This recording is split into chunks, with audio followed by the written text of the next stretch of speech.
to take off the ends of the roast. She goes, sweetie, I don't do that anymore. I bought a bigger pan years ago.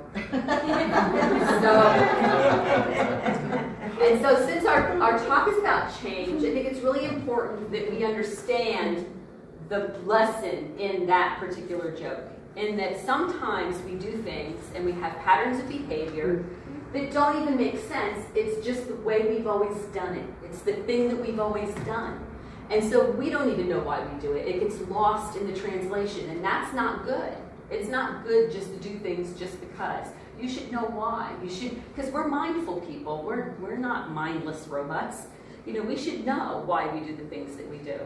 And so in this case, you know, clearly there were people that didn't know why they were doing what they were doing, and if they had asked, they probably would have found out. So I think that's really important. So our talk is pretty simple.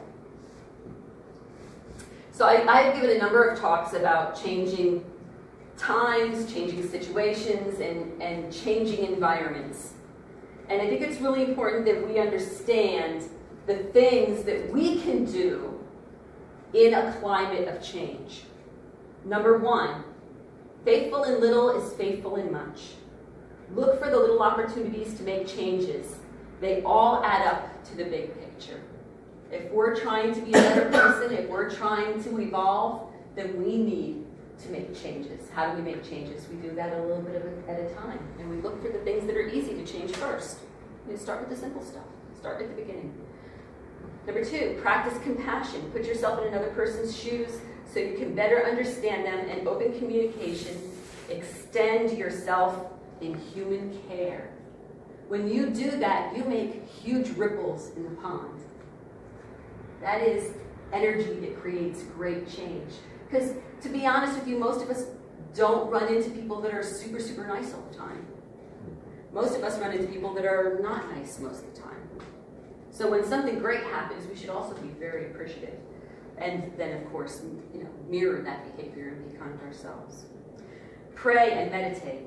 Be intentionally reflective and aware of changes in your life that need or that you want to change. Work on these and start the ball rolling by changing what you are in control of. So, what are you in control of? Right, your 4 feet, right? I'm in control of my 4 feet, the space that I occupy. And so the changes that we need to make initially when we decide that we don't like the way that things are changes within ourselves. Fellowship. If you want friends, you must learn to be a friend. Say things that are nice. Do not be confrontational. Invite people to share time and resources with you by doing so yourself. So share your time and resources. Guess what? People will do likewise. If you want to have friends, then you have to learn to be a friend. If you don't have any friends, chances are there's a miscommunication there. You're missing something. Because it's natural for us to respond to kindness. It's natural for us to be a friend to somebody who is friendly. Focus on your connectedness to Source. From this, we have the power of Spirit to change ourselves, our circumstances, and this then vibrationally emanates from us to those in our life, catching on to those we come in contact with, like a tuning fork along the web of consciousness. So, as we become more mindful, more connected, and more focused on ourselves, and then our extended relations, our immediate family, our extended relations, our friends, the people outside of that, it just grows. It just grows naturally. And then those individuals will do likewise. So it just multiplies exponentially.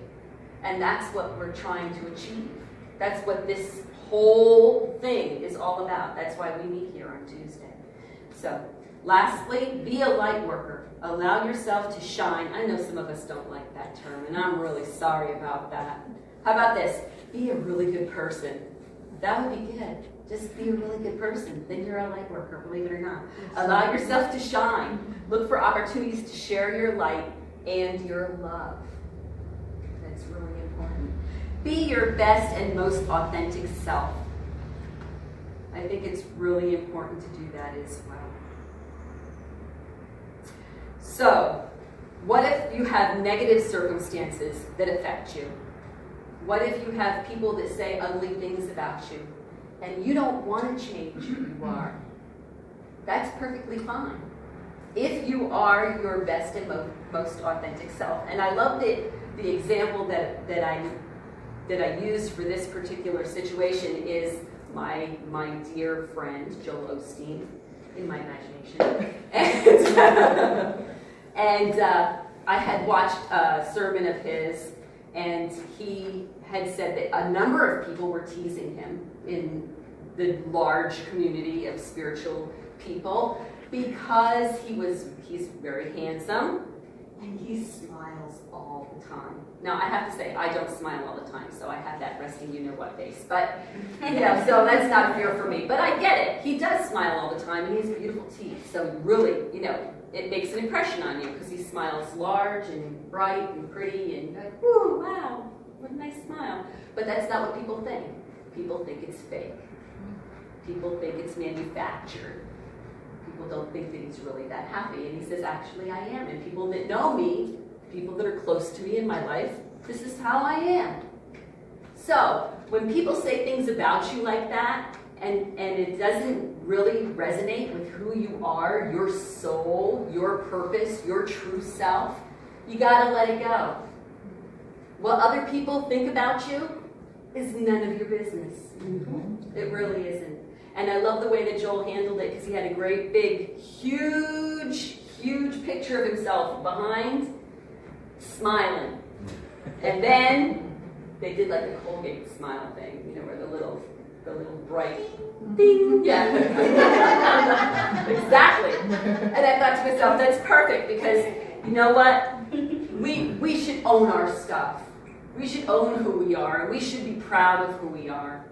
And if we're working on ourselves and we're reflecting and we're dealing with the change in the world and then remedying that by changing ourselves and being our best and most authentic version of ourselves, then we have nothing to change. We are who we are. And we are wonderful and kind and good and compassionate. And so you should be proud. You should be proud of who you are, if you're following those guidelines. Now, we all have things that we should work on, and that's okay. How do we deal with the world that's crazy? There's only one way to deal with the crazy, chaotic world, and that's by finding peace inside yourself. You are not going to change the political system. You are not going to change pollution by yourself. But if you don't spit your gum out on the sidewalk, that's a start. So intention, working in vibration with intention, committing to those goals that you set for yourself to be the change that you want to be, that you want to see in the world. That's huge. That's huge. And so you have all the tools and you have all of the skills to cope with whatever comes your way. It may seem overwhelming. It may seem like, oh, I'm not going to be able to do it. You are. You can do it. The first thing that you need to do is remember, you can't control everything, but you can control your 4 feet. So you can control how you respond to the world and what's going on and all the, you don't have to do that. You don't have to give in to that ever. And I think that that's the most important point in the lesson. Be strong. Be the change. And I think that would be the lesson. Thank you. Now, Reverend Lulu is going to guide us in a meditation. Actually, I think, are you going to do an exercise? What are you going to do? I know you've been thinking about it. I'll just leave it to you. Yeah. I'll just leave it to you. Build this up. What are you doing? I was just going to do a guiding. Okay. Do you want music? Please.